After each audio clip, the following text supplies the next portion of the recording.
Hanouka Sameach, c'est rapporté dans l'Halakha que la commémoration de la fête de Hanouka doit se faire surtout avec des louanges à Kadosh Baruch Hu.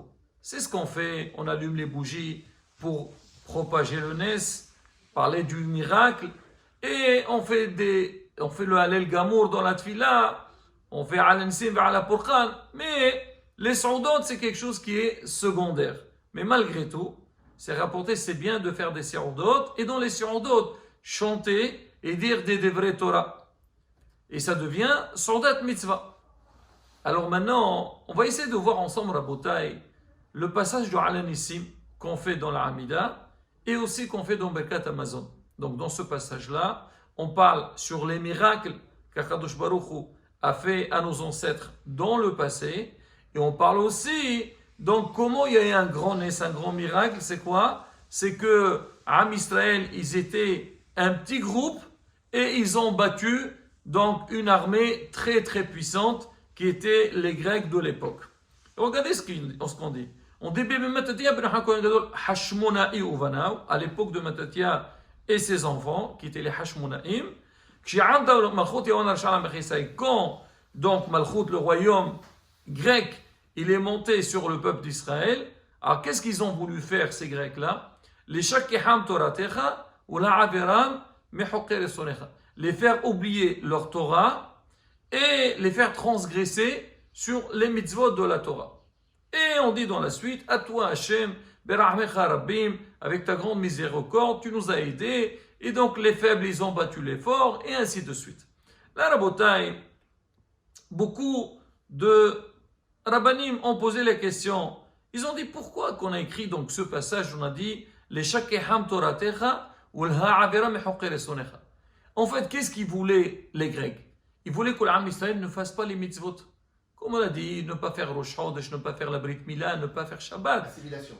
Assimilation, mais comment l'assimilation? L'assimilation, c'était sur l'aspect extérieur. Mais déjà, dans la culture juive, qu'est-ce qu'ils ont voulu? Que les Juifs ne font pas. Shabbat, Chodesh Mila, il y a des raisons. Bon, on ne va pas entrer dans ça. Alors, Behemet, pourquoi on a besoin de dire? Et c'est sûr que s'ils ne vont pas faire les mitzvot, même la Torah, elle va être oubliée. Pourquoi eux, ils ont tenu?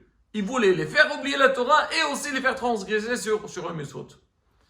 Rabotai, pour comprendre donc cette explication, on va parler un peu sur la destruction du temple. C'est marqué quand le premier temple a été détruit. Le Navi dit Alma Abda Haares Al Osvan Torati. Pourquoi la terre elle a été détruite? La terre d'Israël, et bien sûr le Beth Amikdash, parce que le peuple d'Israël, il a délaissé ma Torah. Ça veut dire il a arrêté d'étudier la Torah. Et Hachem, il avait tellement de peine. Il a dit, même s'il m'aurait oublié moi, mais au moins il aurait gardé l'étude de la Torah. C'est-à-dire pour Kadosh Baruch Hu, c'était très important que le peuple d'Israël puisse étudier la Torah. Pour dire que quoi?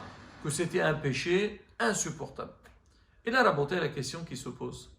On sait que le premier Beth Amikdash a été détruit parce qu'en Israël, ils ont fait les fautes les plus graves sur lesquelles c'est marqué, si on vient t'obliger de faire une de ces trois péchés-là, ou on te tue, il faut se laisser tuer plutôt que faire ces péchés-là. C'est quoi les péchés? Avodah Zara, l'idolâtrie. Si on veut nous dire, faites de l'idolâtrie sinon on vous tue, ben, il ne faut pas faire. Rabotai, il faut connaître les détails de chaque chose. Hein. Mais on va dire le principe. Deuxième chose, on te dit, tue quelqu'un, sinon on te tue. Ben, tu ne tues pas. Et troisième, Gilui Arayot, l'adultère. Si on vient te forcer ou te proposer de faire de l'adultère, ou sinon on te tue, ben, il ne faut pas faire. Pour parler de la gravité de ces avirot-là.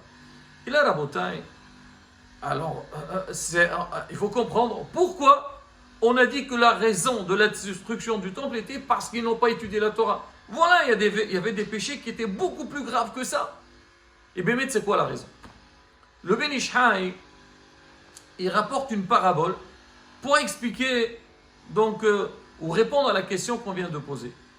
Il dit, il y avait une fois un roi, que lui, il avait un musicien qui venait tout le temps, chaque fois qu'il avait besoin de lui, il venait faire de la musique, lui chanter, un peu pour le détendre, pour le distraire. On peut comprendre, un roi, il est très occupé, alors c'est une tâche qui n'est pas du tout simple, et chaque fois que le musicien il vient lui enlever un petit peu de ses soucis. Maintenant, ce musicien, il a profité de son poste, et il a commencé à faire n'importe quoi. Quand il était à l'extérieur, vraiment, il faisait des bêtises, et il volait, et il tapait les autres. Et chaque fois qu'on venait se plaindre auprès du roi, le roi, il ne réagit pas vraiment. Peut-être qu'il lui fait une petite punition, mais le roi, il ne touchait pas vraiment.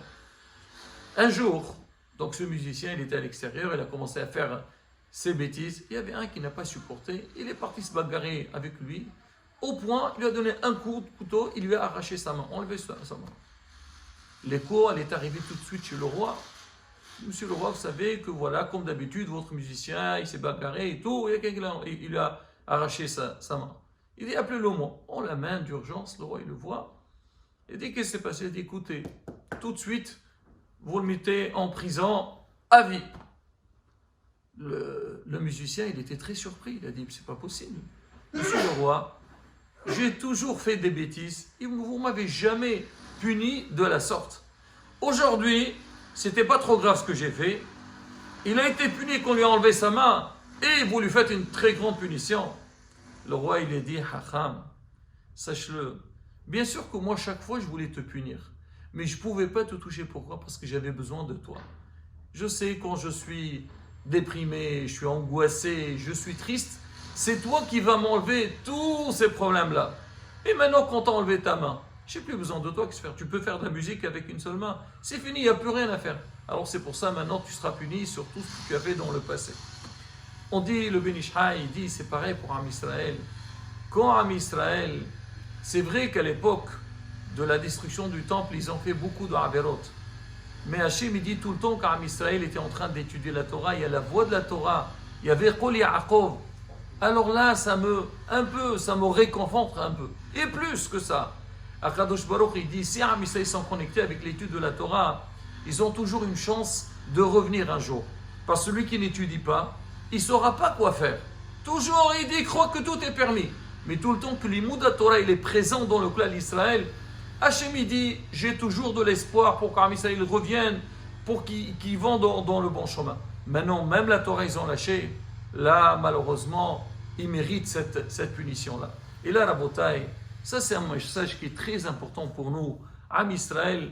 Donc, tout le temps, déjà à cette période de Hanouka, on va rappeler quoi? On va rappeler comment les Grecs, ils ont voulu nous faire oublier notre Torah. Ils ont voulu qu'on arrête Torah et Mitzvot. On vient, on allume la Hanoukia. On va commémorer. Pourquoi? C'est un pour dire regardez les lumières. Non, pour faire un rappel.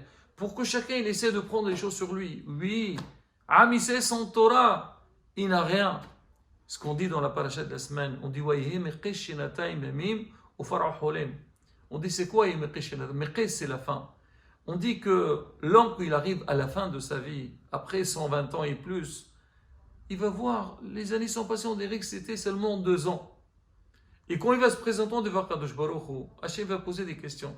Première question, il va lui dire, Nasat avenatat abemuna, est-ce que tu as travaillé avec honnêteté?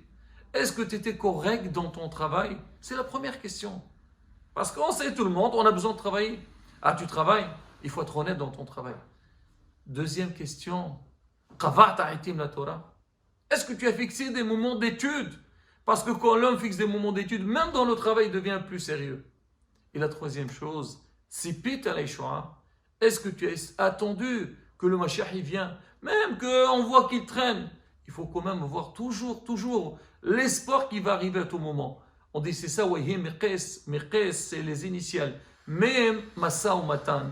Comment tu étais dans ton commerce? Est-ce que tu étais sincère ou tu n'étais pas sincère? Tu étais honnête ou tu n'étais pas honnête? Deuxième chose, la Torah. Est-ce que tu as fixé des moments d'étude?